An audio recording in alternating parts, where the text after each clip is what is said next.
Oke, nah jadi anak-anak pada pertemuan minggu lalu kita sudah belajar mengenai konsep kesetimbangan dan kemudian kita juga belajar mengenai faktor-faktor kesetimbangan begitu ya. Nah, dan kamu juga sudah mengerjakan tugas satu ini azas Lee-Chatelier dan sebagian besar dari kamu sudah memberikan jawaban-jawaban yang baik seperti itu, dan harapannya kamu bisa semakin memahami tentang konsep kesetimbangan dan juga faktor-faktor yang mempengaruhinya.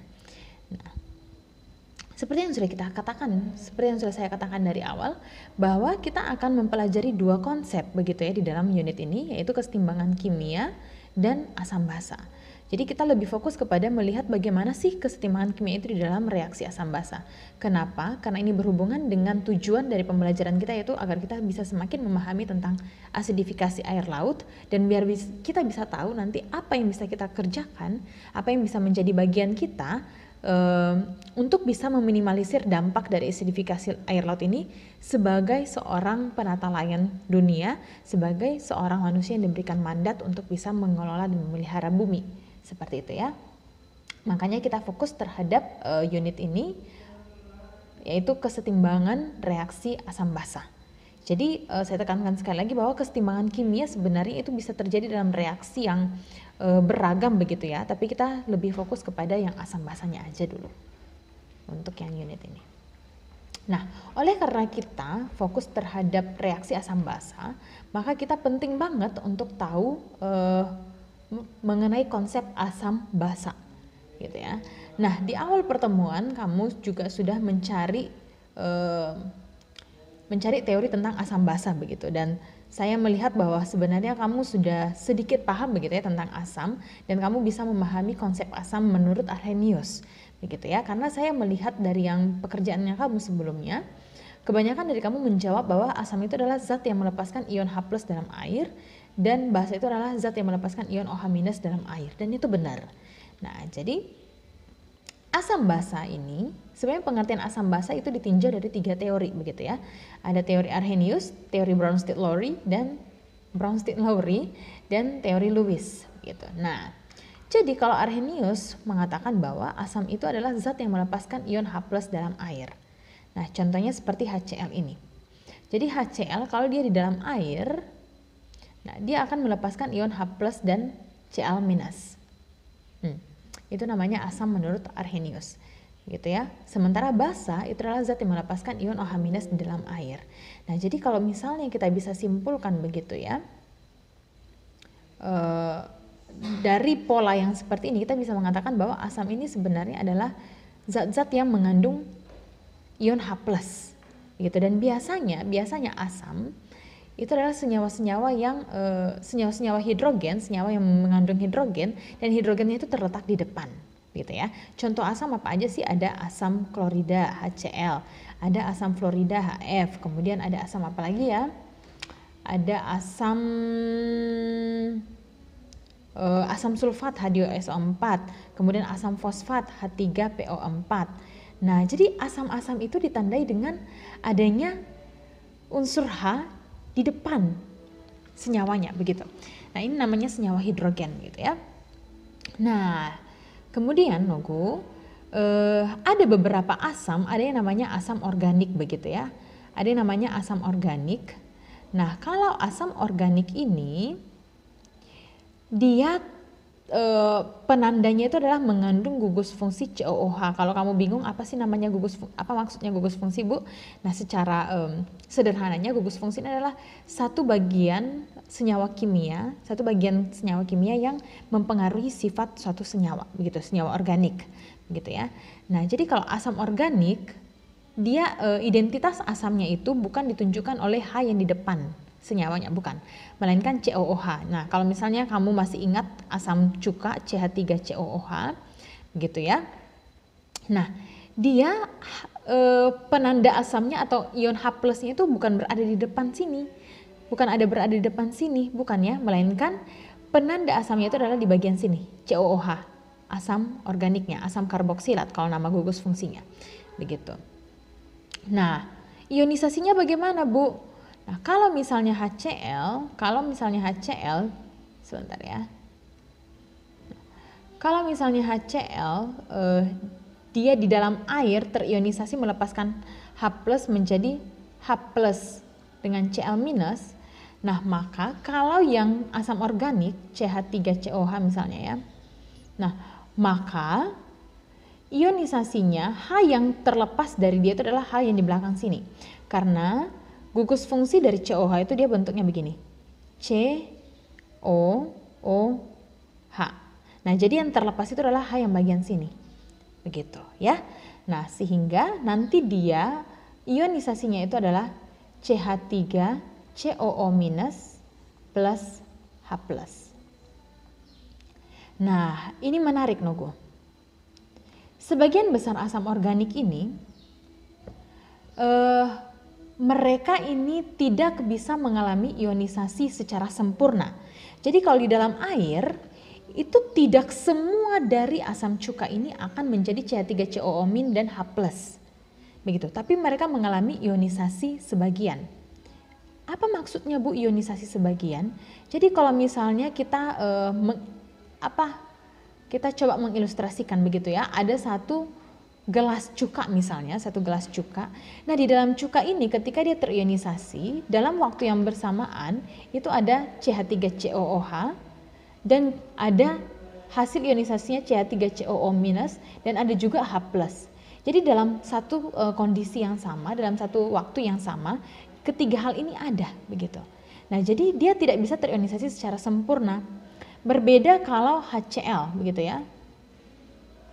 Kalau HCl dia terionisasi, maka di dalam situ, di dalam tempat, di dalam wadah ini itu semuanya terdiri dari ion-ion H+ dengan Cl-. Tidak ada lagi HCl. Nah, ini namanya terionisasi secara sempurna. Nah, ionisasi sempurna dan ionisasi sebagian itu dipengaruhi oleh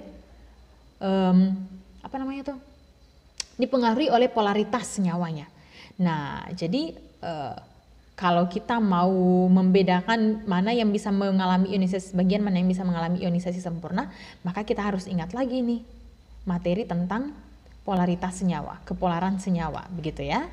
Nah, jadi ya begitulah kimia, dia akan materinya ini akan selalu berhubungan begitu ya. Materi yang dari kelas 10 kan ini ya. Jadi kita harus mengingat ini lagi. Bagaimana Bu kita bisa menentukan polaritas senyawa? Maka kita harus mengingat tentang ikatan kimia. Bagaimana Bu kita bisa memahami ikatan kimia? Maka harus mengingat tentang sifat-sifat keperiodikan unsur. Nah, jadi hal-hal ini harusnya tidak dilupakan begitu Nogo ya, karena saling berkaitan semuanya. Ya. Oke, kita kembali lagi ke sini. Nah, jadi kalau misalnya kamu lupa yang mana aja sih Bu senyawa-senyawa yang bisa mengalami ionisasi sempurna, yang mana bisa mengalami ionisasi sebagian, silakan kamu pelajari materi yang di kelas 10 begitu ya, supaya kamu bisa semakin paham lagi ya. Oke. Nah, kembali lagi ke sini. Oleh karena CH3COOH ini dia mengalami ionisasi sebagian, yang berarti tidak semuanya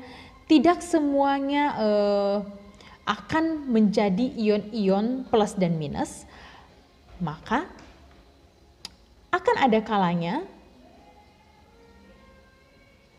dari ion-ion ini akan kembali lagi menjadi CH3COOH. Begitu ya. Maka terjadi kesetimbangan. Terjadi reaksi bolak-balik, terjadi kesetimbangan dinamis. Nah, jadi Nogu, dari hal ini kita bisa melihat bahwa di dalam asam-asam organik yang notabene-nya asam lemah, berarti di dalam asam-asam lemah itu akan terjadi kesetimbangan dinamis. Kenapa? Karena senyawanya itu tidak bisa mengalami ionisasi secara sempurna. Seperti itu ya. Nah, oke. Ini yang asamnya. Nah, kalau sekarang kita beralih ke bagian basanya. Oke, nah kalau basanya seperti yang tertulis di PPT ini, gitu ya, maka basa itu adalah senyawa yang dapat melepaskan ion OH-. Berarti identitas dari basa itu ditentukan oleh OH- ini. Nah, jadi kita lihat di sini contohnya adalah NaOH. begitu ya. Nah, identitasnya adalah OH-. Nah, kemudian ada lagi nih, misalnya FeOH 3 kali, begitu ya, ferum hidroksida, kemudian besi 3 hidroksida, kemudian misalnya ada lagi magnesium hidroksida, gitu ya. Nah, kemudian ada lagi barium hidroksida. Nah, kalau kamu lupa bagaimana cara membuat nama-nama senyawa, ya pelajari lagi ya kelas 10 ya, saat kita membuat nama-nama senyawa ya anak-anak ya. Nah, jadi bahasa ini mudah banget untuk bisa mengidentifikasinya. Lihat aja yang mengandung OH-OH di belakang. Tapi jangan salah begitu ya. Jangan jangan terkecoh dengan yang seperti tadi nih, asam organik CH3COH. Sekalipun ada OH di belakang sini, tapi nanti yang terionisasi dari ini bukan OH-nya, melainkan H+-nya begitu ya. Karena ini satu gugus fungsi. Satu kesatuan. Gitu ya. Jadi bukan OH ini logo ya, tapi OH yang seperti ini. Gitu. Nah, mudah ya kalau yang pengertian asam basa menurut Arrhenius. Nah, sama seperti asam tadi, sama seperti asam, basa juga kalau dia basa lemah, maka dia akan terionisasi sebagian sehingga akan memungkinkan terjadinya kesetimbangan dinamis, gitu ya. Contohnya misalnya apa ya basa lemah ya, kita kasih deh amonium hidroksida ya, NH4OH. Nah, maka NH4OH ini dia akan menjadi NH4+ dan juga OH-. Nah, karena dia terionisasi secara sebagian, maka akan ada kemungkinan dia akan kembali lagi seperti awalnya. Maka dia mengalami kesetimbangan. Jadi pokoknya asam dan basa yang lemah, yang tidak bisa mengalami ionisasi secara sempurna, itu akan mengalami kesetimbangan. Begitu ya. Oke, nah sekarang kita beralih ke Bronsted-Lowry. Nah, kalau Bronsted-Lowry ini dia pengertiannya adalah zat yang melakukan donor proton dan zat yang menerima akseptor proton untuk yang basanya. Yang asam melakukan donor, yang basa melakukan penerimaan. Oke, contohnya misalnya seperti ini. Bu, bagaimana kita bisa menentukan asam dan basanya dari sini? Nah, jadi kayak gini. Ada 2 spesies di sini ya, ada NH4 dan ada H2O. Nah, bagaimana cara kita menentukan siapa asam dan siapa basa di antara berdua ini? Maka kita lihat siapa yang kira-kira melakukan donor proton dan siapa yang kira-kira menerima proton. Nah, kita lihat dari contoh ini, dari NH4+ dia menjadi NH3. Nah, kira-kira dia mengalami apa? Dia mengalami kekurangan proton begitu ya. Jadi kekurangan proton atau kekurangan H. Proton dalam hal ini adalah H+ begitu ya. Nah, dia dari NH4 menjadi NH3. Berarti dia mengalami pengurangan H+. Nah, kalau dia mengalami pengurangan H+, itu berarti dia melepaskan H+-nya. Itu berarti dia melepaskan H+-nya. Dia melepaskan H+-nya berarti memberikannya kepada spesies yang lain atau kepada zat yang lain, begitu ya. Nah, jadi kita bisa mengatakan bahwa NH4 ini karena dia mengalami pelepasan H, kita lihat dari hasilnya, dia mengalami pelepasan H, berarti dia melakukan donor proton. Kalau dia donor proton, berarti dia adalah asam, gitu ya. Nah, kalau ini asam, maka zat hasilnya itu disebut sebagai basa konjugasi. Ya, berarti NH3 ini adalah basa konjugasi. Bisa ya? Kalau dia asam, maka dia akan menghasilkan basa konjugasi. Nah, kemudian kita lihat H2O. H2O dia menjadi H3O+. Nah, berarti terjadi penambahan proton ini ya. Nah, itu berarti dia adalah spesies atau zat yang menerima proton. Diterima dari mana, Bu? Diterima dari si NH4+ tadi. Oke ya. Jadi NH4+ mendonorkan protonnya, mendonorkan H+-nya itu dikasih ke H2O. Sehingga H2O menjadi H3O+. Nah, kalau dia seperti ini, H2O menjadi H3O+, berarti dia akseptor proton atau dia penerima proton. Kalau dia penerima proton maka dia disebut sebagai basa, dan kalau ini basa maka hasilnya itu disebut sebagai asam konjugasi. Oke, seperti itu ya nak ya. Kalau Bronsted-Lowry itu dia meninjau pengertian asam basanya berdasarkan siapa yang melakukan donor proton dan siapa yang melakukan penerimaan proton. Nah, jadi sebenarnya Bronsted-Lowry ini dia melengkapi yang Arrhenius begitu Bu ya. Karena kan kalau Arrhenius pengertiannya ini terbatas hanya di dalam air begitu, hanya zat yang bisa melakukan ionisasi dalam air. Nah, sementara banyak tuh zat-zat yang sebenarnya tidak semuanya terjadi reaksinya di dalam air begitu. Nah, makanya Bronsted-Lowry ini melengkapi pernyataan dari Arrhenius gitu ya. Jadi bukan mematahkan tapi melengkapi gitu ya. Nah, kalau yang Lewis, jadi kalau Lewis ini lebih luas lagi begitu Nogo ya, tapi kita nggak terlalu mendalami yang Lewis untuk kali ini begitu ya. Tapi biar sekadar tahu saja seperti itu ya. Nah, jadi kalau yang Lewis ini asam itu adalah penerima pasangan elektron, sementara yang basa ini adalah pendonor pasangan elektron. Nah, kalau Lewis ini dia lebih kepada konsepnya itu lebih kepada pembentukan ikatan kovalen. Oke, pembentukan ikatan kovalen koordinasi ya. Sampai itu ke ikatan kovalen koordinasi kita sudah pernah mempelajarinya waktu kelas 10. Jadi kalau kamu lupa tolong dipelajari lagi ya. Oke. Nah, jadi kita lihat contohnya di sini. Di sini NH3 dia memiliki pasangan elektron, kemudian dia memberikannya kepada H+ sehingga mereka membentuk satu senyawa kovalen koordinasi menjadi NH4+. Nah, siapa yang mendonorkan yaitu si NH3. Nah, karena dia mendonorkan maka dia ini adalah basa, sementara penerima ini adalah asam. Jadi seperti itu ya. Oke, nah kita lanjut ke bagian berikutnya. Oke, nah sekarang kita beralih ke asam dan basa, kekuatan asam dan basa. Gitu ya. Nah, kekuatan asam dan basa itu ditentukan oleh pH. pH adalah potential of hydrogen. Jadi melihat seberapa banyak hidrogen yang dimiliki oleh satu zat itu. Begitu ya. Nah, trayek pH itu adalah dari 0 sampai 14.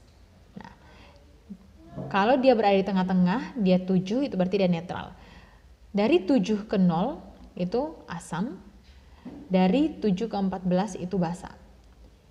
Ya, semakin tinggi suatu pH itu berarti dia semakin basa. Semakin kecil suatu pH itu berarti dia semakin asam. Asamnya semakin kuat. Gitu ya, semakin asam. Semakin tinggi pH berarti dia semakin basa, semakin kecil pH itu berarti dia semakin asam. Nah, kekuatan asam basa ini kalau kamu masih ingat tadi kita sebenarnya sempat singgung begitu ya, itu waktu kita belajar tentang konsep asam basa menurut Arrhenius. Nah, jadi anak-anak, kekuatan asam dan basa ini itu ditentukan dari kemampuan mengionnya. Gitu ya. Kalau dia asam dan basa kuat maka dia terionisasi sempurna, sementara kalau dia asam dan basa lemah maka dia terionisasi sebagian. Kalau dia terionisasi sempurna maka dia itu akan memiliki atau digambarkan dengan tanda panah searah, satu arah. Kalau dia terionisasi sebagian berarti kita gambarkan dia dengan panah bolak-balik. Boleh kita gambarkan seperti ini, boleh seperti ini, atau juga seperti ini. Gitu. Itu menandakan bahwa dia ini terionisasi sebagian. Tapi nanti kalau misalnya kamu lihat ke depan pembelajaran selanjutnya atau mungkin kamu lihat di buku-buku, ini dia termasuk asam atau basa lemah, tapi kenapa ya dia digambarkan menggunakan arah panah yang satu arah. Nah, jadi beberapa literatur atau mungkin juga nanti di pembelajaran ke depannya mungkin kita tidak akan terlalu sering menggunakan ini begitu Nogo ya. Tapi setidaknya kamu mengerti konsepnya bahwa kalau yang dia sebagian, kalau dia sebagian terionisasi secara sebagian atau dia lemah-lemah itu berarti dia bisa mengalami yang namanya kesetimbangan. Gitu ya. Karena dia hanya terionisasi secara sebagian, tidak sempurna. Nah, apa saja sih contoh asam dan basa yang lemah dan yang kuat ini? Kita lihat slide selanjutnya ya. Nah, Sebenarnya ada teori untuk menentukan kekuatan asam dan kekuatan basa atau kelemahan asam dan kelemahan basa. Nah, hanya saja ini kayaknya berat banget kalau kita pelajari begitu ya, terlalu banyak dan terlalu kontennya itu terlalu mendalam.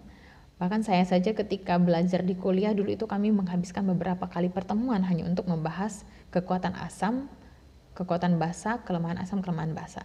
Maka untuk yang saat ini dulu, kamu setidaknya mengingat dulu saja.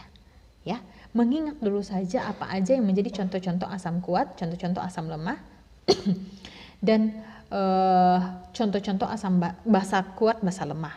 Nah, ini hanya contoh ya, Nak ya. Di dalam Google atau dimanapun mesin pencari di internet itu ada banyak sekali informasi-informasi yang bisa memberikan ke kamu senyawa-senyawa lain yang merupakan asam kuat dan asam lemah, begitu ya. Oke, jadi saya tekankan sekali lagi bahwa untuk sekarang ini yang bisa kita lakukan atau yang bisa kamu lakukan dulu adalah mengingat apa aja yang menjadi contoh asam kuat, apa aja yang menjadi contoh asam lemah, apa aja contoh basa kuat, dan apa aja contoh basa lemah. Nah, oke. Nah, sekarang kita coba membuat ionisasinya ya. Kalau HCl tadi sudah ya, kita buat ionisasi dari, sebentar biar saya lihat dulu soal kalian ya, supaya nanti tidak ini. Oke, asam nitrat, asam fosfat, sudah ini ya.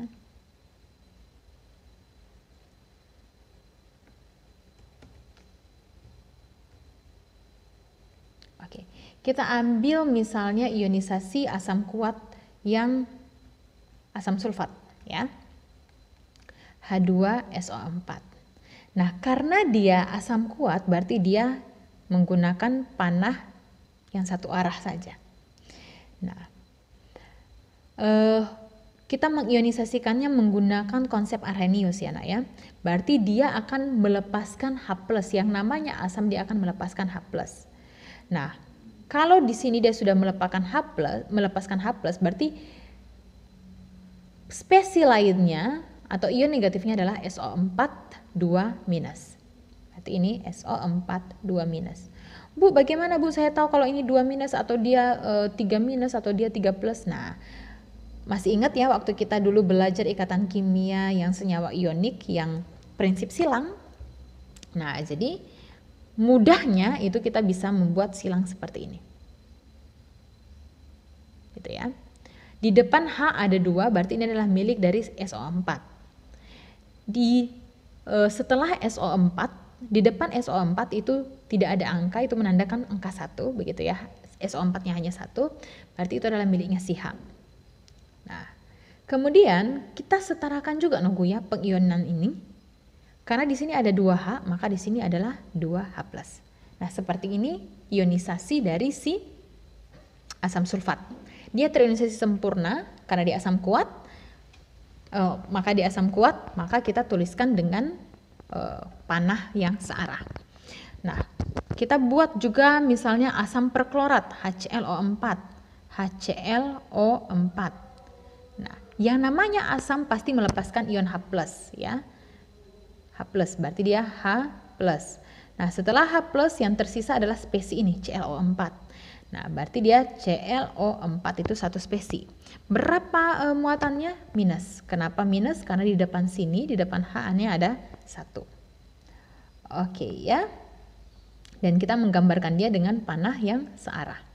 Karena dia terionisasi secara sempurna. Nah, sekarang kita lihat nih yang asam lemah. Ada asam sulfit H2SO3. Nah, karena dia asam lemah, maka dia mengalami ionisasi sebagian. Berarti bisa terjadi kesetimbangan dong ya. Nah, dia melepaskan H+, kemudian ada SO3. SO3 berapa minus? Sebentar, ini harus digeser dulu ya. Ada SO3 ya. SO3 berapa minus? Kita lihat di sini, berarti ini adalah 2-. Dan jumlah H itu adalah sebanyak 2. Bu, bagaimana Bu kalau H2O? Kalau H2O berarti seperti ini dong. Dia harus melepaskan H, gitu ya. Maka ini H+, kemudian yang tersisa adalah OH minus. Begitu. Ya. Nah, ini untuk yang asam. Sekarang kita lihat yang basa. Kalau basa sih harusnya lebih mudah begitu ya. Nah, sekarang yang basa kita ambil kalsium hidroksida CaOH 2 kali. Nah, menurut konsep Arrhenius, kalau dia basa berarti dia harus melepaskan OH minus. Maka dia mengionkan OH minus, menghasilkan OH minus. Kemudian spesies lainnya adalah Ca. Kan kita udah lepasin ya, udah lepasin si OH, berarti yang tertinggal adalah Ca. Nah, Ca berapa plus? Lihat dari sini. Berarti dia adalah 2 plus. Si OH ada sebanyak 2. Nah, kemudian kalau yang basa lemah misalnya FeOH 3 kali, besi 3 hidroksida. Berarti dia harus melepaskan OH dulu sebanyak berapa? Sebanyak 3. Kemudian spesies lainnya adalah Fe. Fe 3 plus. Gitu. Oh ya, sorry, ini harus bolak-balik karena dia terlihat secara sebagian. Segitu mudah ya. Oke.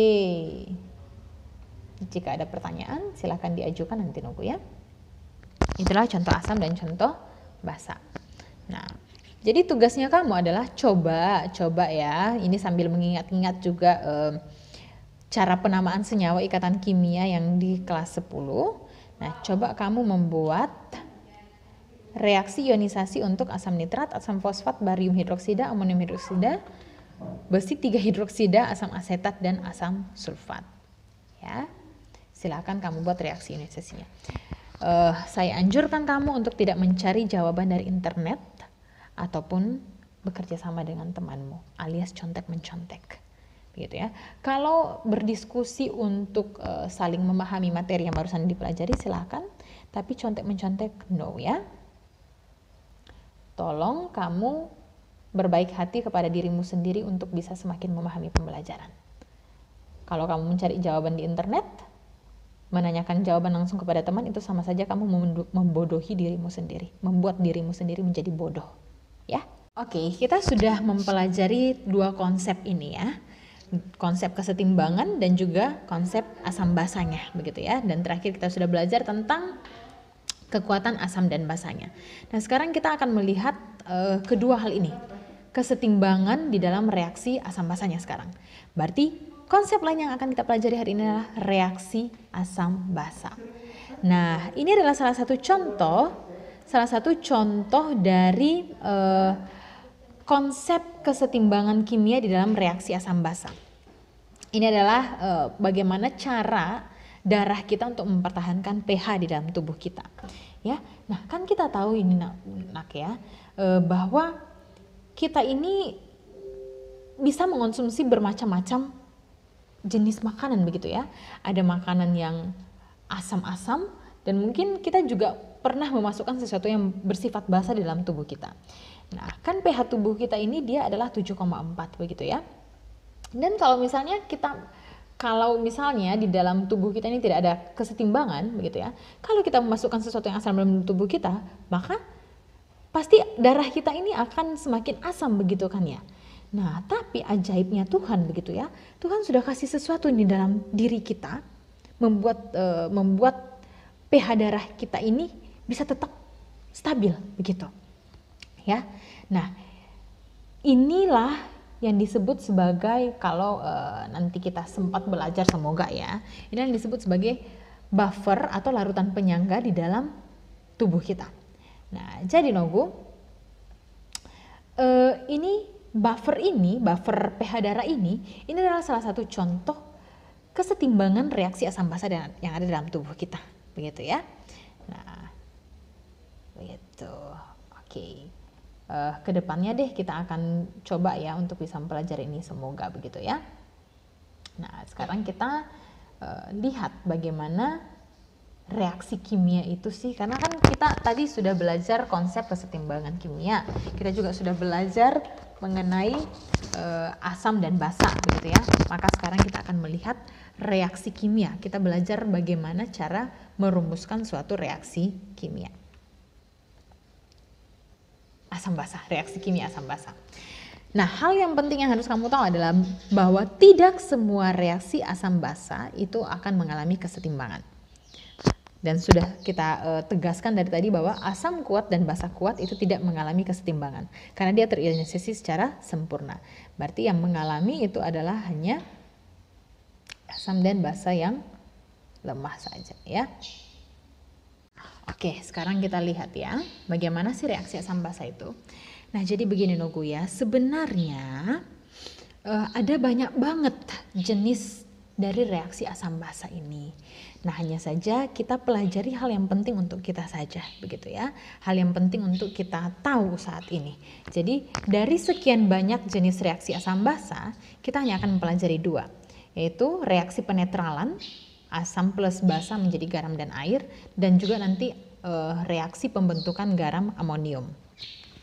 Nah, jadi hal yang harus kita tahu, hal yang harus kita pahami bersama untuk bisa mengerti tentang reaksi ini adalah pahami dulu apa itu asam, apa itu basa, dan apa itu garam.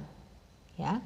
Nah, jadi garam ini adalah senyawa yang terbentuk dari zat sisa asam dan zat sisa basa. Ini yang disebut sebagai garam. Ya. Senyawa yang terbentuk dari sisa asam dan sisa basa. Di sini saya kasih contoh HCl plus NaOH menjadi NaCl plus H2O. Nah, HCl ini adalah asamnya, NaOH ini adalah basanya. Nah, apa Bu sisa asam, apa Bu sisa basa? Nah, jadi begini, kita harus bikin dulu reaksi dari apa namanya nih? Kita harus bikin dulu reaksi ionisasinya, begitu ya. Kalau HCl, reaksi ionisasinya adalah H+ dengan Cl-. Ya. Kalau NaOH dia adalah Na+ dengan OH-. Nah, apa yang dimaksud dengan sisa asam, apa yang dimaksud dengan sisa basa?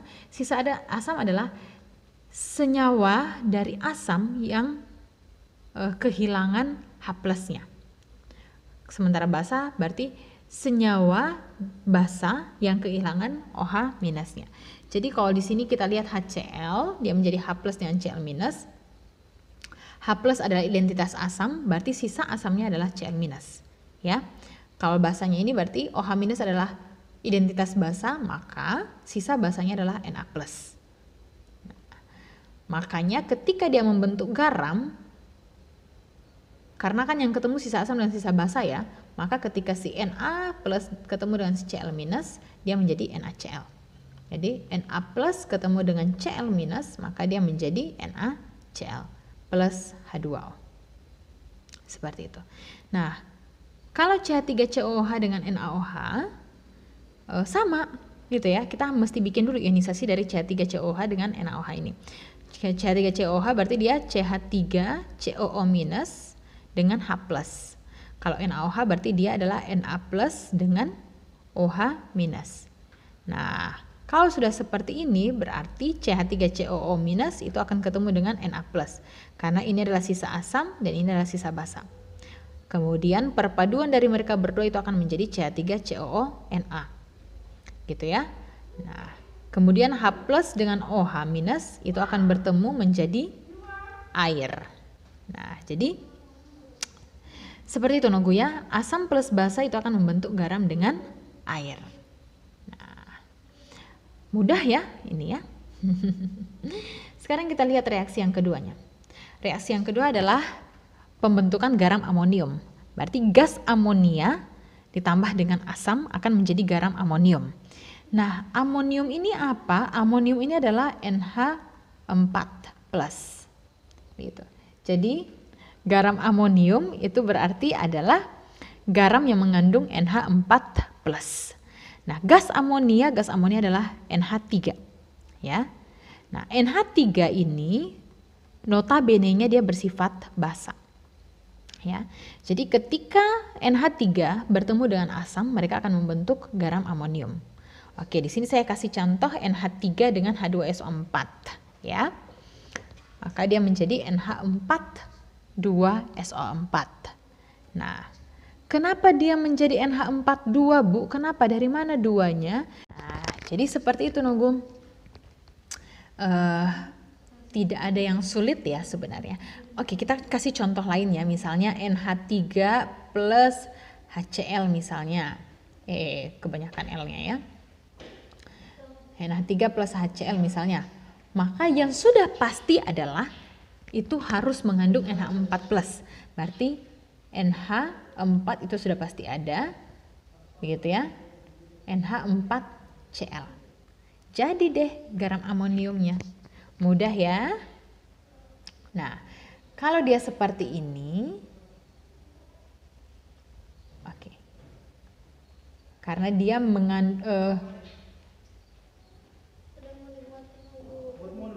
Nah, jadi kalau dia seperti ini Nogu, karena kan NH4 ini dia basa lemah begitu ya, maka pasti akan ada kalanya dia. Nah, kalau sudah seperti ini, kan NH4 ini kan lemah begitu ya, maka akan ada kalanya dia bisa menjadi bentuknya yang semula seperti itu. Jadi tidak sulit ya, semangat belajar. Nah, setelah kita sudah mempelajari reaksi-reaksi asam basa, maka sekarang bagian kamu adalah kamu coba dulu saja ya, merumuskan reaksi asam basa yang ada di tugas 3 ini. Semangat, pasti bisa.